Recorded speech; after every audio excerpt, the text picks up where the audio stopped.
Well, last time I went to Israel, led a trip with the synagogue, which was wonderful, and already starting to think about future trips we can offer for the synagogue. So that was great. With this morning, right here at the Glazer campus in the Adriamus Pavilion, the Karsh Center had their Karsh backpack event, which they had about 250 kids from the community come through with all their collaborators, all the Karsh collaborators, offering resources to all these families with kids who are going into kindergarten, and then every child got a brand new beautiful backpack and supplies to put in their backpack, and then there was a drum circle outside and face painting.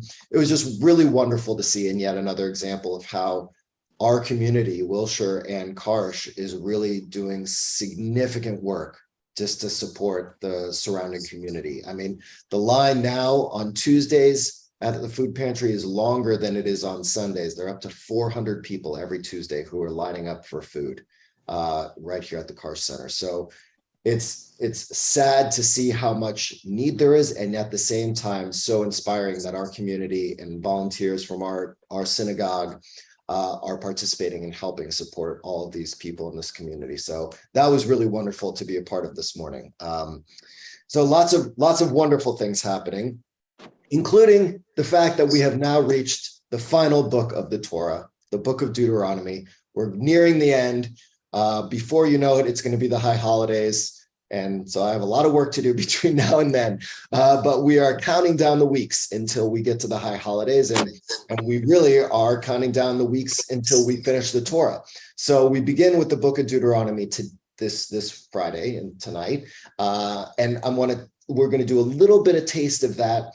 But I really want to focus today on Tisha B'Av, which is a holiday that is coming up in the middle of next week.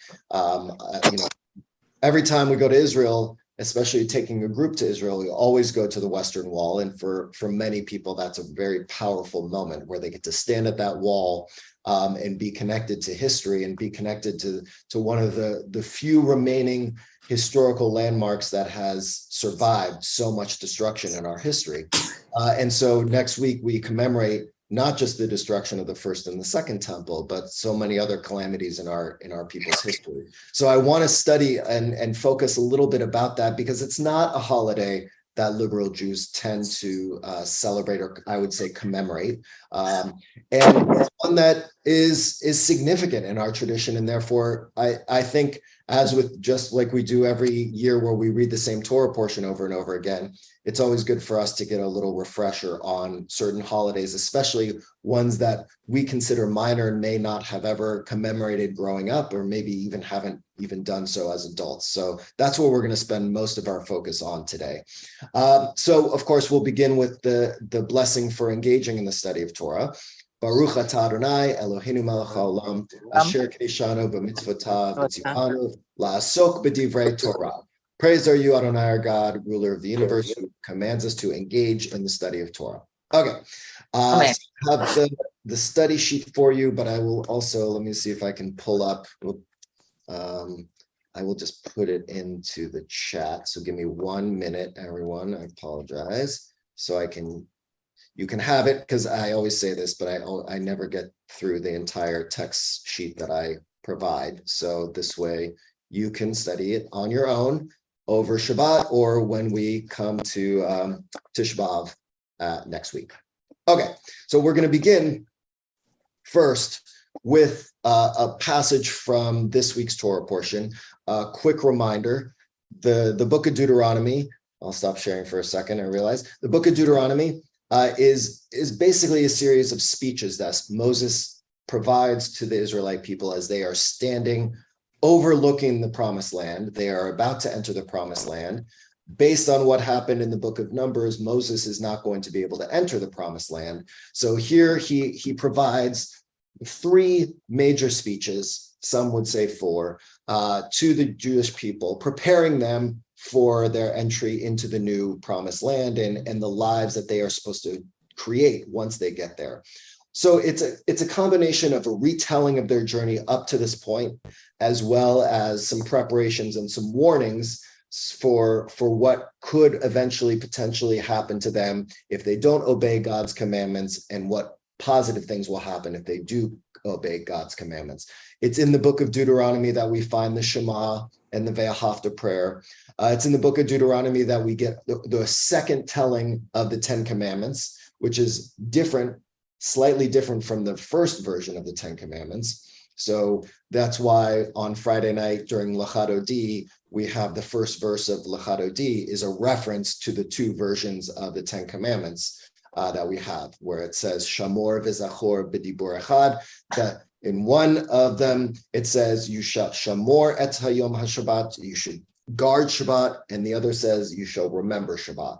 So those are two different versions, and the rabbis have lots of thoughts on, well, why are there two different versions of the 10 Commandments? Aren't they the same? So there are certain tweaks and differences in Moses' retelling of some of the things that have happened earlier on in their journey that we find in the book of Deuteronomy. But we also find in the beginning of the book of Deuteronomy some references that link this Torah portion to what is going to be the focus of Tisha B'Av. So that's why I want to bring us and look at just one of those passages. And then I want us to look at the Haftorah, a passage from this week's Haftorah.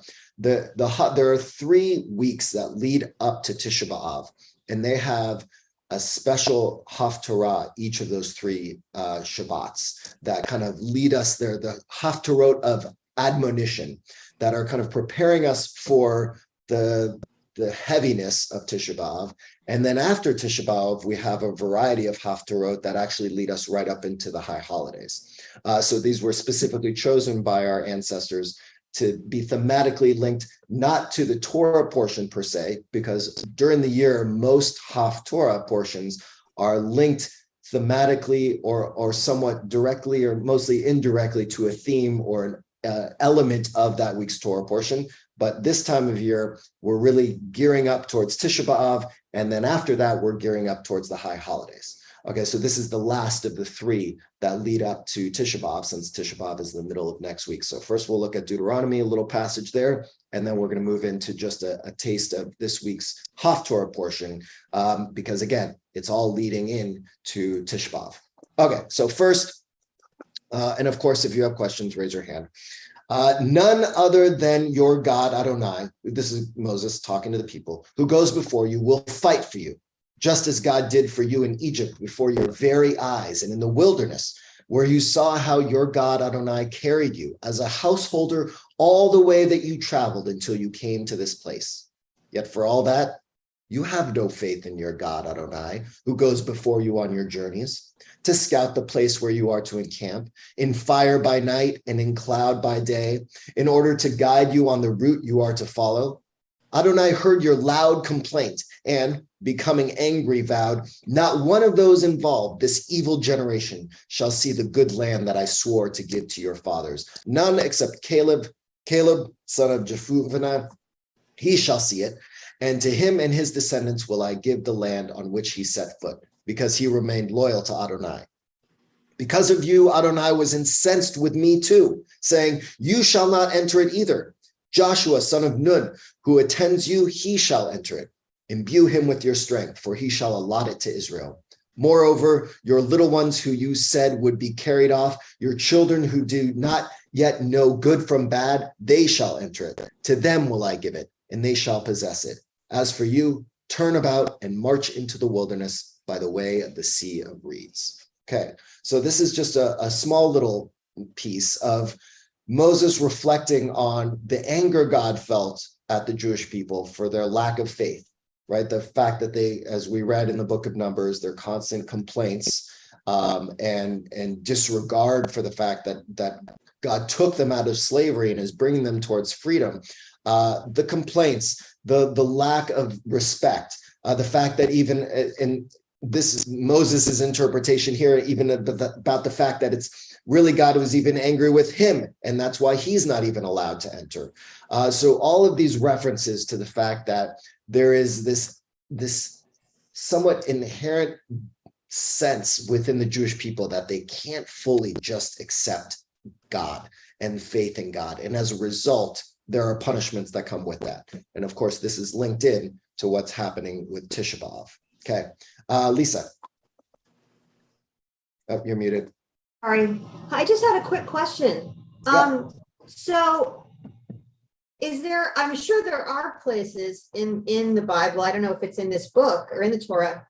Is there any place where God believes that the Jewish people do have faith after what happened in Egypt? Because I seem to feel like every time I listen to something, I'm listening to these stories of, the Jews complaining and Moses is upset with them and God is upset with them. So I'm just wondering, is there a balanced story or a place where, we were actually, with the groove here? There are moments where we are with the groove and with God. Okay. Yes. And then so go ahead. Isn't this the origin of the concept nagging? Yes, fetching, nagging. Yes, all of it. No, but really, I mean, but yes, there are moments on the way to Israel. Was there ever a time when yes things were as they should be? Yes, there are moments where things are as they should be, and it's almost though we're supposed to imagine that it's like God. If we think about high holidays and Avinu Malkeinu, this God, my Father, my King, this idea of a parent role seems to play a significant role in the way in which God is portrayed throughout the book of Numbers and of Deuteronomy. A parent who in many times is, of course, supportive and protective of his children, and at the same time gets very frustrated at them when they don't obey, when they don't follow exactly what God wants them to do, when they take God for granted. So it's almost like a parent-child relationship in many ways. Where, but I mean, on the way into Israel, like, is there a time when the complaining wasn't happening, or is this complaining just a constant? It's just a constant thing. I would say it's a regular thing and not constant, but okay. I was just curious because nobody ever talks about that. It's not a perfect, and I think it's actually one of the things I appreciate about the journey. It would be unrealistic to assume that a large group of people traveling through the desert for many years wouldn't fetch on a regular basis, right? Sure, or another. So I think it's realistic in the sense that yes, that it would be a very difficult experience, and of course you're going to be challenged throughout that. And at the same time, it's supposed to be, associated with also this loving, as it referenced in that passage that I read. I'll show you again, where it says here, by fire at night and in cloud by day. So the whole idea was that God, in order to protect the Jewish people on their journey, would show up as a pillar of fire at night, and then would protect them with a cloud around them during the day. So even throughout their journey, and even in those moments when they were complaining, there were these symbols, very strong, powerful symbols that God was with them and protecting them. So yes, there's a lot of complaining. There is no moment of them being perfectly at ease with their journey. And at the same time, there's not a constant refrain of God always upset and disappointed in them. So there is a little bit of a combination. Thank you for explaining that. Yeah, of course. It's a good question. Okay. Any other questions? Susan.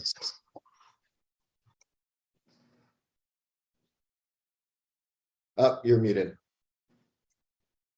Interesting question, but Lisa, but there are also moments they weren't constantly on the move.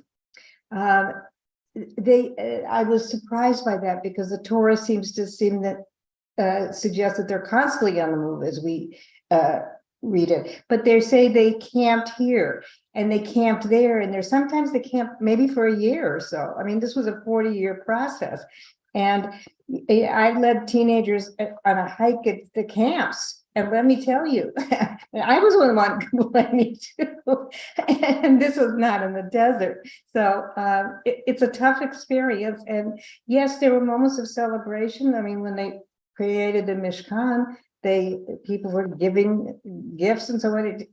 This was human nature. It doesn't last, but there were long periods of settlement. during the 40 years. Yes, yes, that's very true. They weren't always on the move, and there were definitely these highlight moments of camaraderie, of joy and celebration. Of course, then punctuated by the drama and fetching. Penina.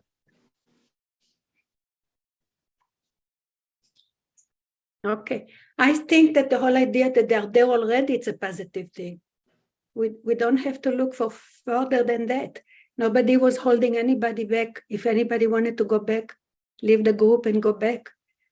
There was no stories like this where they were prevented from doing so. So the fact that they're there already, that's the whole story. That's the whole positive picture that you're getting from this whole book. They made it, they're there. And they came up with the Ten Commandments also with them. Yes, the meta is, of course, that it's positive that they left slavery and that they're on their way. If you got the few that rebelled, that's normal. I mean, this is you cannot. Well, you had a whole generation 100% in any situation. And of course, there's a whole generation that Moses is referencing here that wasn't able to enter the land. He's one of how many? 60,000? 600,000? Okay. Okay, let's move on to the Haftorah. So the Haftorah comes from this is called Shabbat Chazon, the Shabbat of vision. That's the name of this Shabbat that we have. Not every Shabbat has a specific name associated with it, but the ones leading up to Tisha B'Av and afterwards have names associated with it. For example, the Shabbat that comes right after Tisha B'Av is called Shabbat Nachamu, which is about the Shabbat of comfort. So this is the Shabbat of vision, and then right after Tisha B'Av, we will have what is called Shabbat Nachamu next weekend, and then you read a different passage that starts with this word Nachamu, which is about this idea of comfort. So after we've dealt with the destruction and the sadness of Tisha B'Av, how do you rebuild? But this one is about vision, which is really interesting because vision usually has a positive connotation to it. And the Haftorah is the very beginning of the book of Isaiah. Isaiah is a long book and it's broken up into a variety of sections. Some believe that it's actually written by a variety of authors. And there are some parts, for example, we read part of Isaiah on Yom Kippur. The Yom Kippur Haftorah is from Isaiah, in which we talk about, is this the fast I desire? This is the fast in which you don't treat your workers appropriately, and et cetera, et cetera. So Isaiah is one of these very big justice-oriented, calling out hypocrisy on a regular basis, and also talks about the ways in which the Jewish people have not held up their part. So it begins, so this is just a part of it, but it gives you a sense of kind of the negativity and some of the passionate sadness that comes out of Isaiah. The prophecies of Isaiah, son of Amos, who prophesied concerning Judah and Jerusalem in the reigns of Uzziah, Jotham, Ahaz, and Hezekiah, kings of Judah. Hear, O heavens, and give ear, O earth, for God has spoken. I reared children and brought them up, and they have rebelled against me. An ox knows its owner, a donkey its master's crib. Israel does not know. My people takes no thought. Ah, sinful nation, people laden with iniquity, brood of evildoers, depraved children. They have forsaken God, spurned the Holy One of Israel, turned their backs. Why do you seek further beatings that you continue to offend? Every head is ailing and every heart is sick. From head to foot, no spot is sound, all bruises and welts and festering sores, not pressed out, not bound up, not softened in oil. Your land is a waste, your cities burnt down. Before your eyes, the yield of your soil is consumed by strangers. A wasteland is overthrown by strangers. Fair Zion is left like a booth in a vineyard, like a hut in a cucumber field, like a city beleaguered. Had not God of hosts left us some survivors, we should be like Sodom, another Gomorrah. Okay? Really intense feelings that Isaiah, kind of manifesting God, is speaking about the Israelite people and their lack of faith and their inability to live ethical and values-based lives. right? So, and it continues on. He goes on and on about this. So it's a very depressing, upsetting passage, right? And again, it's interesting that it's called the Shabbat of vision when the Haftorah itself really seems to be focused on all the tragedies of the Jewish people. And of course, the reason that it's again, the foreshadowing of what we're going to experience with Tisha B'Av. But there is this interesting idea of vision where we are both reminded of the negative actions that have come before us and maybe the mistakes we've made. And there's almost a hint built in there that this is how you have been, and you actually have an opportunity to change your ways, right? So it's almost a little bit of tshuva being given to us, this gift of, yes, you are depraved people. There are a lot of mistakes that you have made. What is your vision for the kind of life, the kind of society, the kind of world you want to create? Do you want to continue and maintain that destructive nature? Do you want to continue to go down a path that, as we know, in a few days, we will commemorate the kinds of destruction that come from negative actions, from unethical behavior? Or is this the Shabbat where we are given the opportunity to create a new vision, where we can look either at ourselves, right? We can imagine that we, as a temple, so to speak, there's always that cliche phrase of your body is your temple. If we imagine the destruction of the temple, we have the capability right now of imagining ourselves as a temple. What is our vision for our future? Are we going to allow it to be destroyed from the inside out? Are we going to build something stronger, more beautiful, more powerful than what we've even had up until this point? So this Shabbat right before Tisha B'Av is either one in which we can fall, as Lisa Beth was already referring to, kind of this negative connotation that comes back over and over again, or it could be a way to try and snap us out of that and to try and help us move in a different direction. Susan. When was this written? I know that there were several Isaiahs, and number one, is this after the destruction of Israel and before Judah? Because some of it seems like less a prophecy or forecast, but there may be something in it. When was this one? You know what? I don't remember. I'm sure I could look it up afterwards. Okay. But I don't remember exactly. It sounds like maybe it was after the destruction of Israel and before the destruction of Judah. We're talking. I think that is correct. I say you read it very beautifully, though, and as well, I feel it almost poetic in the way it is written, in a sense. So yes, yeah, there is a poetic nature to it, even though it's not a beautiful poetry, right? I mean, the Song of Songs, for example, is poetry, and that's love poetry. But this, of course, is still it. There is a power in the way in which it is written, and we also find that same kind of power in the Book of Lamentations, which is read during Tisha B'Av. We'll read a little bit of it if we get there. But yes, okay.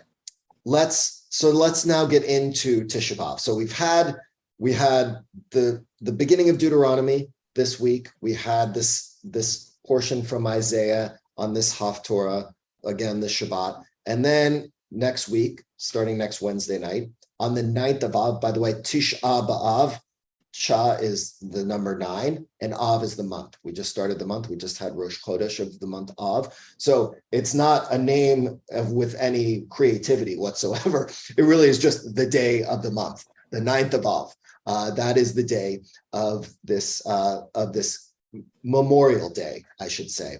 And it comes from the book of Zechariah, where in the book of Zechariah it says, "Thus said God of hosts." There are fasts that are referenced in the book of Zechariah, and we continue to have these fasts. All of them are minor fasts, and I will explain that in a minute, except for Tisha B'Av, which is this weird combination of a minor fast and in some ways very similar to Yom Kippur. The fast of the 4th month, the 17th of Tammuz, the fast of the 5th month, that's Tisha B'Av, the fast of the 7th month, Som Gedalia, and the fast of the 10th month, Asara B'Tevet, shall become occasions for joy and gladness, happy festivals for the house of Judah, but you must love honesty and integrity. Now, what's interesting, right? we assume, according to this, these are supposed to be occasions for joy and gladness, for happy festivals. But these are fast days. So what's happening here in the book of Zechariah, just so you're aware, is this is supposed to imagine what will happen in a messianic era, that these days that are considered days of mourning and days that recognize calamities in our history, one day in a messianic era will be transformed into days of joy and gladness. Again, a very Jewish concept that is so important in our tradition is this idea of taking destruction and figuring out how do you build something from that destruction. And so we have that built into the book of Zechariah, and that leads into the rules and the special nature of Tisha B'Av. So as I mentioned, minor fast days are days in which you don't fast for 24 hours, usually. Usually minor fast days are from the time you sunrise to sunset. So just the time that you're awake. Yom Kippur, as we know, is a fast day that is 24 hours, right? From evening until the next evening. Tisha B'Av, while it's a minor fast day in the sense that during the day you go about your daily life and you can work and you can drive, it doesn't have some of the restrictions that Yom Kippur has of you treat it like a Shabbat, right? Yom Kippur is treated like a Shabbat where you don't drive. You can do some of those things during Tisha B'Av, but Tisha B'Av is a 24-hour fast as well.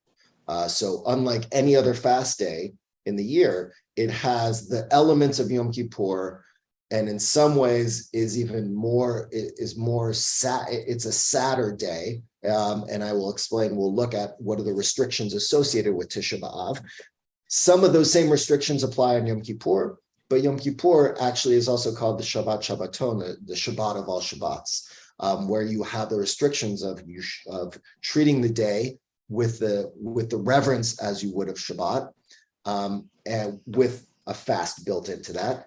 But Tisha B'Av is really focused on a solemnness that is not associated with Yom Kippur. Does that make sense? Okay, so let's look at what some of these things are. So we have the first references really to what Tisha B'Av and why Tisha B'Av is seen as so important in the Mishnah. Again, we have the Torah and the Tanakh, the 5 books of Moses, and the writings and the prophets. And then we have the Mishnah that comes later to give us the laws associated with what we find in the Tanakh. And the Mishnah discusses the 5 major communal fast days, right? These are the ones that we just referenced up above. 5 calamitous matters occurred to our forefathers on the 17th of Tammuz, and 5 other disasters happened on the 9th of Av, Tisha B'Av. On the 17th of Tammuz, the tablets were broken by Moses when he saw that the Jews had made the golden calf. The daily offering was nullified by the Roman authorities and was never sacrificed again. The city walls of Jerusalem were breached. The general Apostamos publicly burned a Torah scroll, and Menashe placed an idol in the sanctuary. Okay, so according to the rabbis of our tradition, the reason why we have a minor fast day on the 17th of Tammuz is for these 5 things that have happened. Now, of course, they're not necessarily historically accurate, right? We don't know the exact date, whether or not even the story of Moses breaking the tablets. We don't have an exact date for that, but what the rabbis are doing is they're bringing together these significant moments, some of which are historical and some of which are biblical, together to say, okay, this is why you need to honor and commemorate the 17th of Tammuz. But they go on. The 9th of Av, it was decreed upon our ancestors that they would all die in the wilderness and not enter Eretz Yisrael.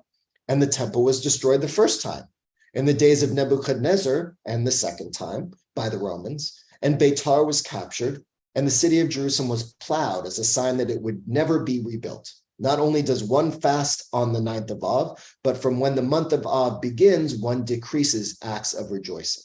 Okay, so we have the 17th of Tammuz. There are some significant things that happen that deserve a day of fasting. However, the 9th of Av is distinct in the sense that that is the day associated with the destruction of the first temple, the second temple, and as well as some other things that have happened.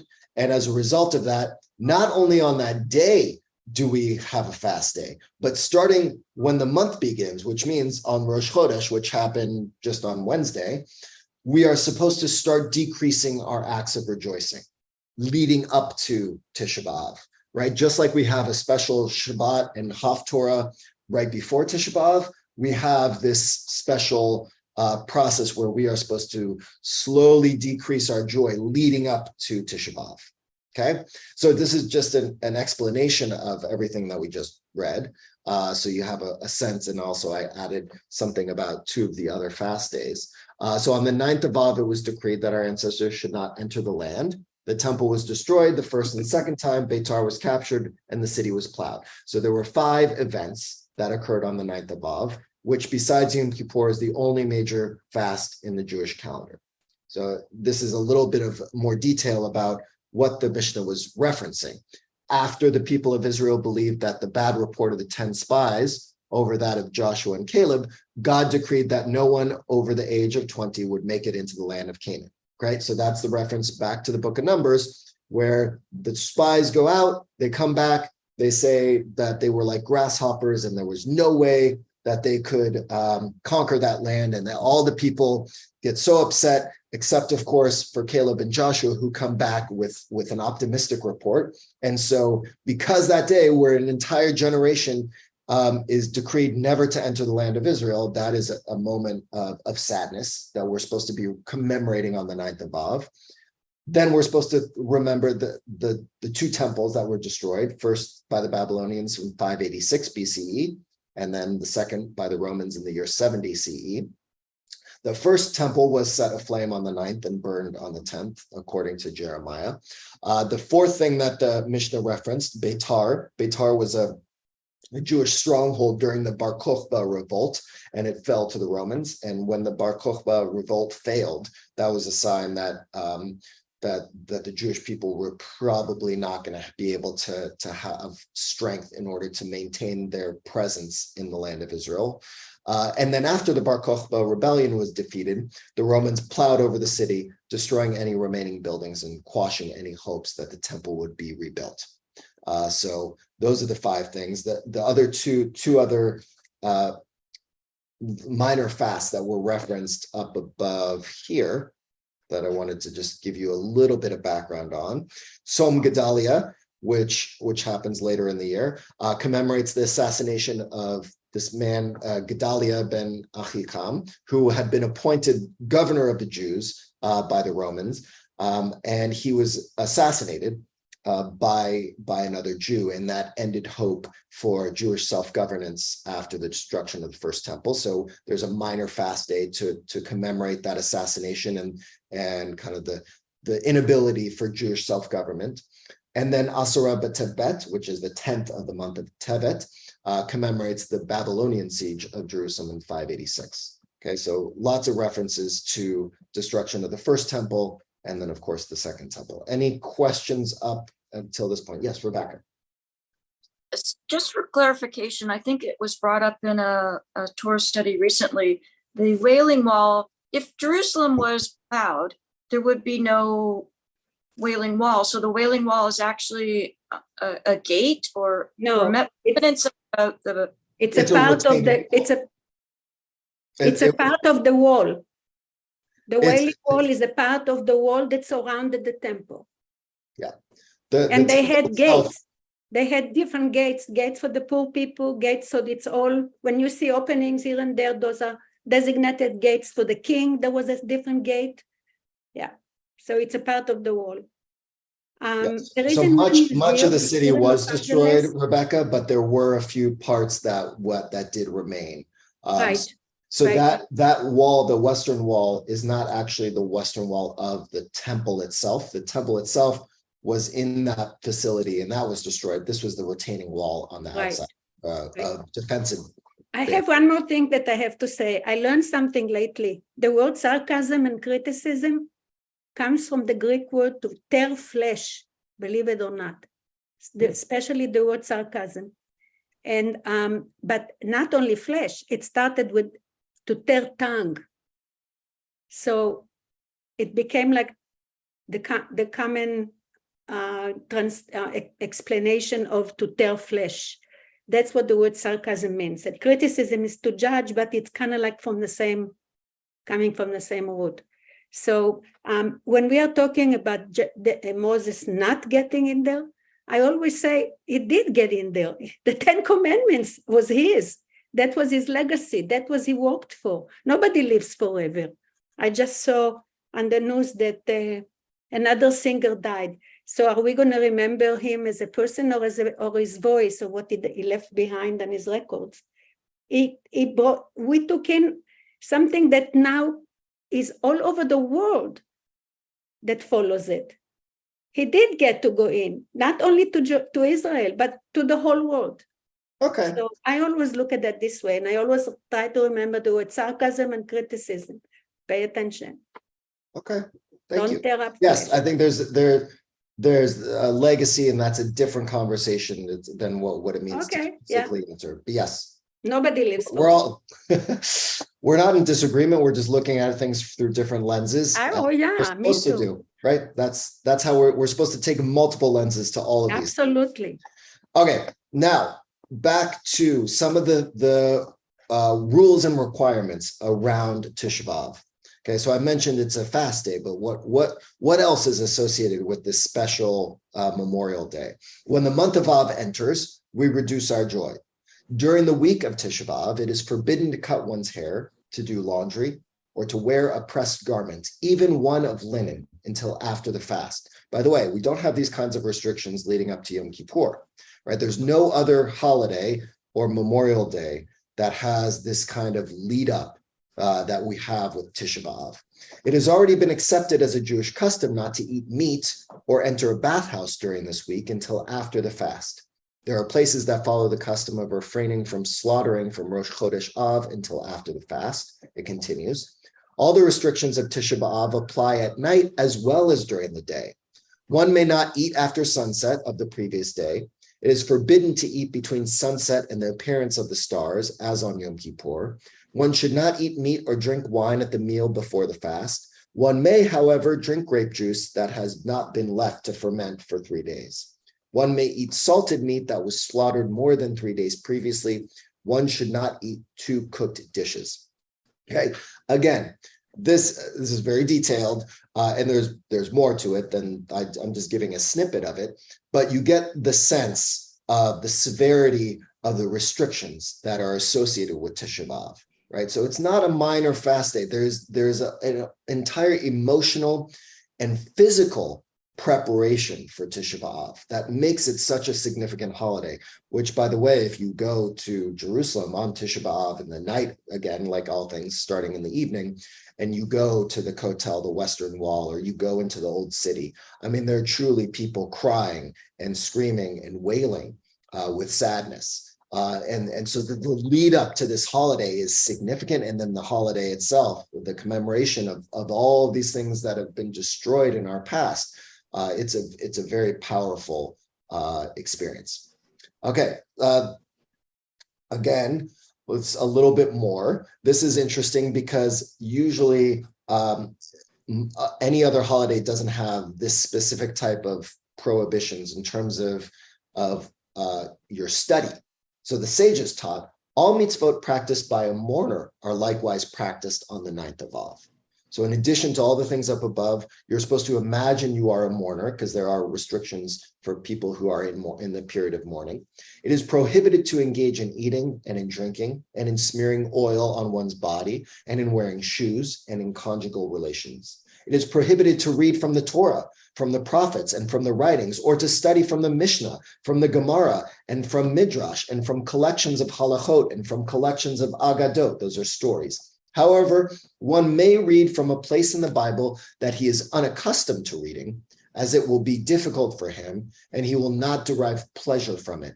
And he may likewise study from a place of the Talmud that he is unaccustomed to studying. And one may read from the book of Lamentations, from the book of Job, and from the evil matters in Jeremiah, his prophecies of doom. Okay, so in other words, not only are you not supposed to have any physical enjoyment or pleasure, right? No food, no conjugal visits, no perfume, no cleaning, but you're also not supposed to even get any gratification intellectually during that day. The only thing you are allowed to do is to study something that is difficult for you to study. It's not something that you've never studied before, because you shouldn't derive any pleasure from it. That the reason you can read the Book of Lamentations is because it's a depressing book that you read on Tisha B'Av, and you can read the book of Job because of the challenges that we find to Job, and you can read something from Jeremiah about the destructive nature of the world, but other than that, you are not supposed to even find intellectual pleasure, which again is very different from any other day. So again, just to get a real sense of the intensity of this day. And so interesting that we as liberal Jews have not really embraced this holiday. And there are many different reasons why. I mean, some would say, well, we don't want the third temple to be rebuilt. Why would we commemorate the destruction of those temples, that it was a whole different religion than what we had since the destruction of the second temple, because it was only after the destruction of the second temple that the rabbinic class of Jews was able to develop rabbinic Judaism, which led to the Judaism we all celebrate and identify with today.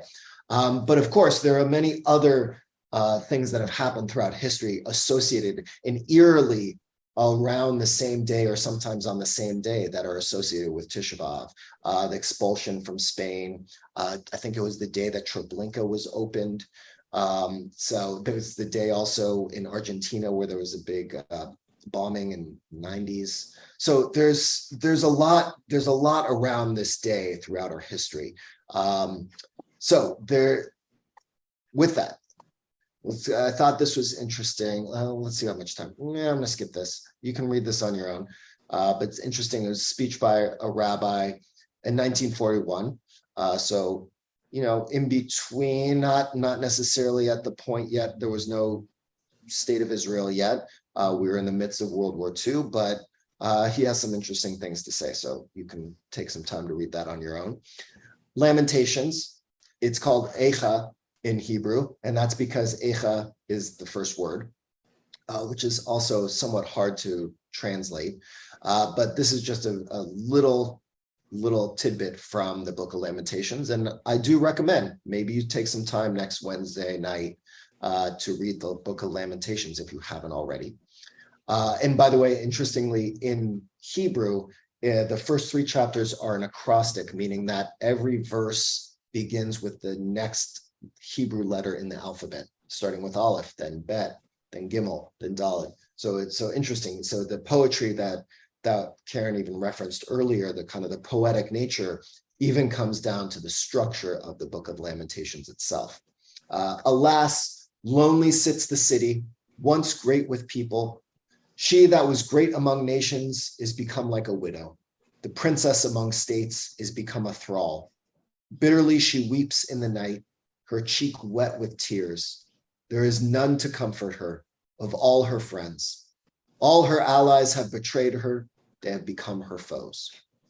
So that's just a little taste of the Book of Lamentations. But it's kind of a dirge chant in the way in which people chant the Book of Lamentations on the evening of Tisha B'Av.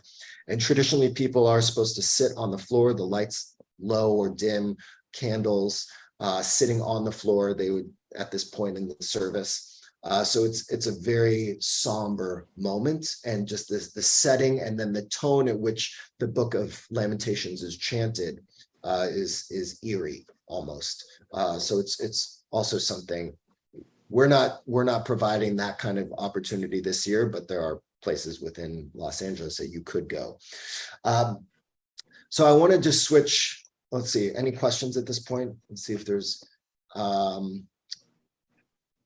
okay, let's keep going with one. I want to get to the story that in the Talmud, that's one of the most famous stories having to do with this holiday, and one that we studied during COVID, during my Talmud Tales class back in the day. So some of you may have seen this before.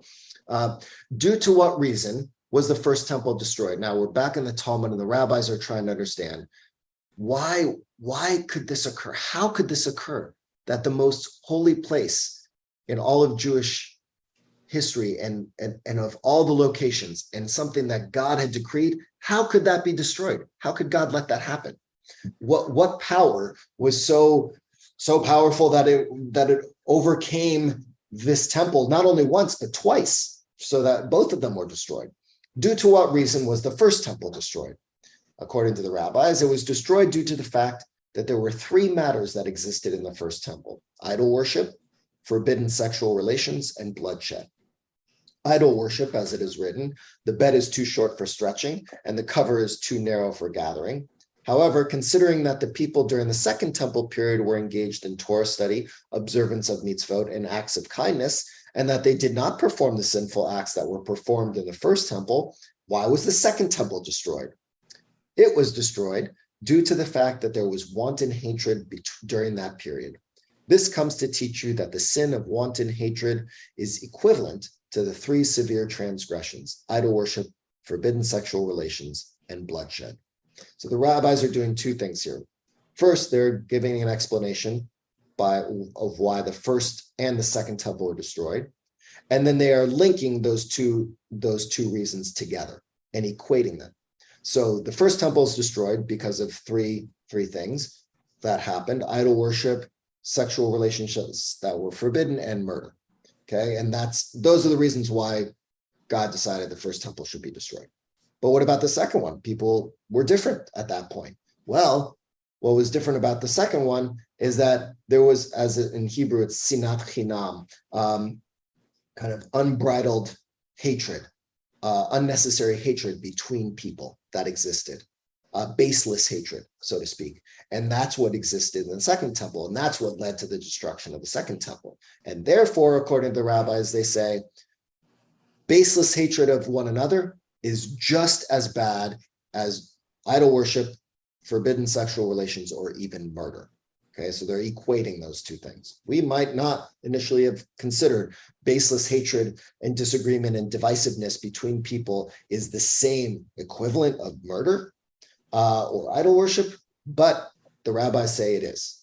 And so then they tell a story to really illustrate this idea of this baseless hatred, this wanton hatred that led to the destruction of the second temple. It's the story of Kamsa and Bar Kamsa, famous story. So we're just going to read it, and then we'll love your thoughts or interpretations as we get to the end of our time together. The destruction of Jerusalem came through a Kamsa and a Bar Kamsa in this way. A certain man had a friend, Kamsa, and an enemy, Bar Kamsa. He once made a party and said to his servant, "Go and bring Kamsa." The man went and brought Bar Kamsa. When the man who gave the party found him there, he said, "See, you tell tales about me. What are you doing here? Get out." Said the other, "Since I am here, let me stay, and I will pay you for whatever I eat and drink." He said, "I won't." "Then let me give you half the cost of the party." "No," said the other. "Then let me pay for the whole party." He still said, "No." And he took him by the hand and put him out. Said the other, "Since the rabbis were sitting there and did not stop him, this shows that they agreed with him. I will go and inform against them to the government." This is now Bar Kamsa saying this, now that he's been kicked out of the party. He went and said to the emperor, "The Jews are rebelling against you." He, the emperor, said, "How can I tell?" He said to him, "Send them an offering and see whether they will offer it on the altar." Remember, the Jews, this is the time of the temple, they would offer animal sacrifices at the temple. That's what the priests were doing, right? We read all about this in the book of Leviticus. So the emperor sent with him a fine calf. While on the way, he made a blemish on its upper lip, or as some say, on the white of its eye, in a place where we Jews count it as a blemish, but they do not. In other words, once there's a blemish on an animal, it can't be offered as a sacrifice anymore. Only pure animals could be offered as sacrifices. The rabbis were inclined to offer it in order not to offend the government, the Roman government. Said Rabbi Zechariah ben Abkulus to them, "People will say that blemished animals are offered on the altar."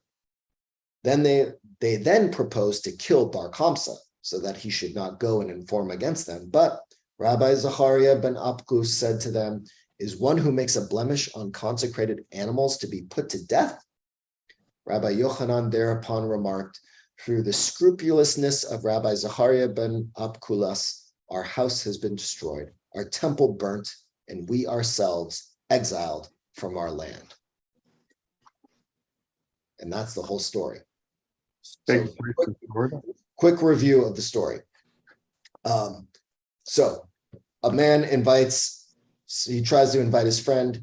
The servant actually ends up bringing his enemy. His enemy comes. He says, what the heck are you doing here? His enemy says, look, just let me stay so I'm not embarrassed. And the guy says, no. And then the Bar Kamsa, his enemy says, okay, fine. Look, let me pay for half the party.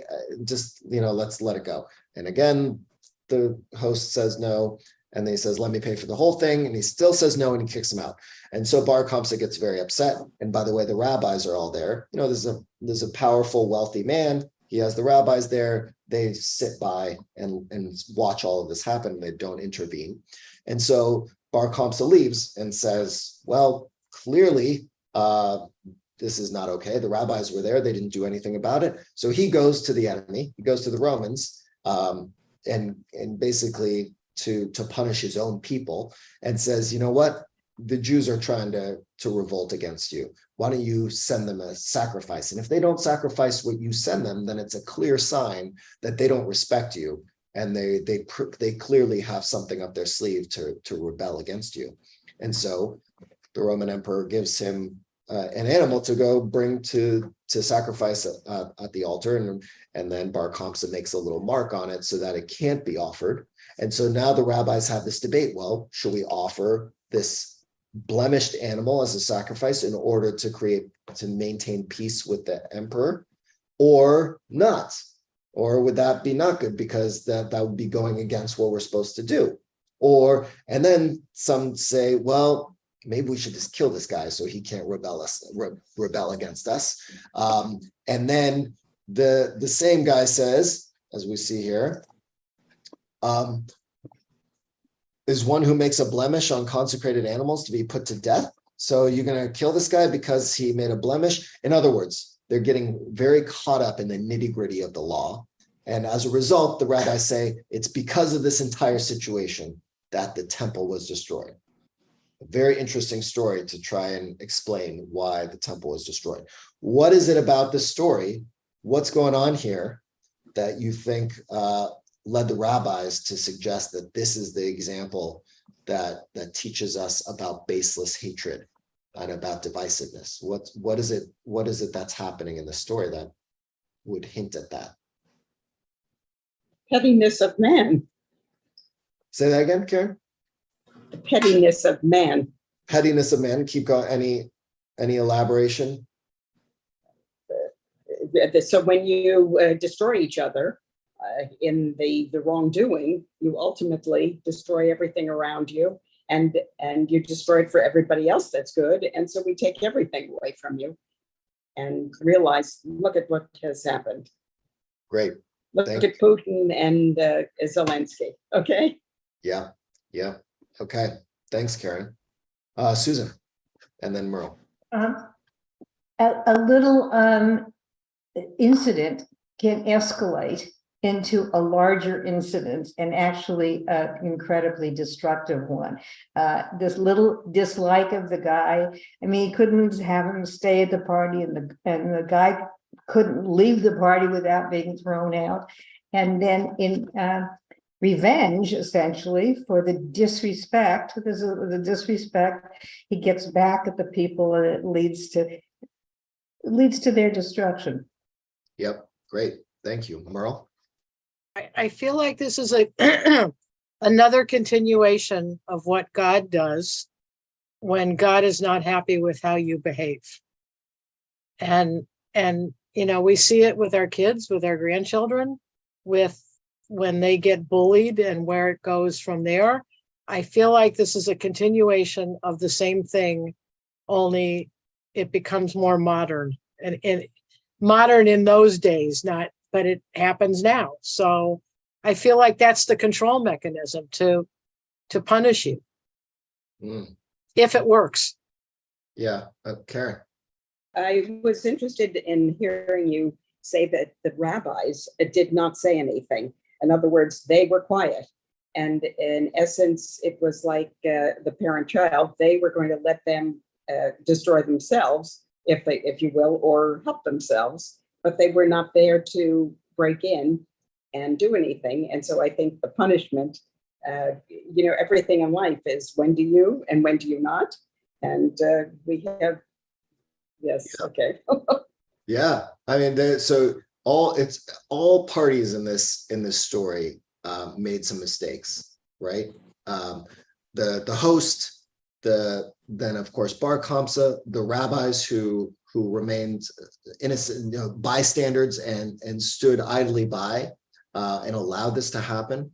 And then again, the rabbis engaging in almost a petty conversation about the nitty-gritty of law, as opposed to looking at the big picture of them. It's a critique of the rabbis, almost of themselves. There are times where we can't get caught up in the nitty-gritty little details, and instead have to make sure we're looking at the bigger picture and the implications of our actions or inactions. And so it's actually a really wonderfully crafted story that gets at, and you can break down what are the lessons that we can learn from each of these characters, because all of us are prone to act like all three of them, all three major characters at different times. And it's when people act this way, when there's that pettiness, when there's the divisiveness, when there's this desire for revenge, when all that comes together, that is what leads to the destruction of an entire society and an entire system, right? So it's a warning. It's a warning for us. And Tisha B'Av is a warning. It is, of course, a day of commemoration where we are supposed to really take the time, unlike any other time in the year, any other day, to really imagine all the terrible things that have happened to the Jewish people.